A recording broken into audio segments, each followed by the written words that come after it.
લાલપુર તાલુકાના કાનાલુસ ગામ નજીક એક બસ પલટી ખાઈ જતા બસમાં બેઠેલા 10થી વધુ વ્યક્તિઓ ઘાયલ થયા હતા, જેઓને સારવાર માટે 108 મારફત જામનગર ખસેડવામાં આવ્યા છે।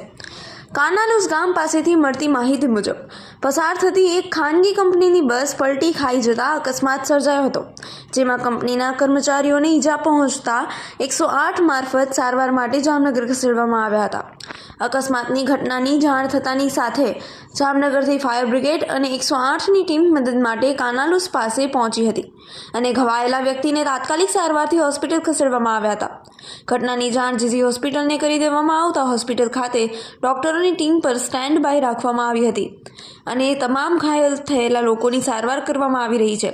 બીજી તરફ અકસ્માતની જાણ થતાં જ પોલીસ સ્ટાફ કાનાલુસ ગામે પહોંચી આગળની તપાસ હાથ ધરી હતી।